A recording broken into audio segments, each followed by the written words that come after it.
ఇప్పుడు నా వార్తలు నేనే చెప్పాలి, అంతేగాని మా సెల్లచ్చి చదువుతుంది, మా దోస్త్ వచ్చి చెప్తుందంటే ఆఫీస్లో ఒప్పుకుంటారా? ఒప్పుకోరు. ఒకవేళ వాళ్ళు ఒప్పుకున్నా మీరు మెచ్చుతారా? అబ్బో అని మూతులు తిప్పుతారు కదా. నాకు తెలియదా కానీ, అంటే ఎవరు చేయాల్సిన పనిని వాళ్ళే చేయాలి, అంతేగాని గీసారేంద్ర నాయన ఆయన పని ఇచ్చిపెట్టి పక్కోళ్ళ పని మీద పడ్డాడు.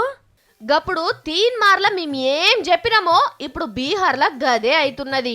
నితీష్ కుమారుడు సీఎం కొలువుకెక్కిన పెత్తనమంతా లాలు సార్దే అయ్యేటట్టున్నది అని అన్నమా? ఆగో అన్నట్టుగానే జరుగుతున్నది ఆడ.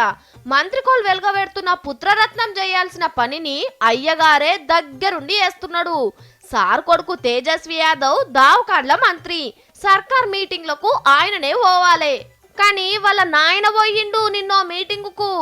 ఆగో నువ్వు వచ్చినవేం సారు, మీ కొడుకు రావాలే కదా అని అడిగితే, ఏ పిల్లగానికేం తెలుసు, వేరే పనిలా ఫుల్ బిజీగా ఉన్నాడు, ఆయనకు బదులు నేను వచ్చినా అని అన్నాడట.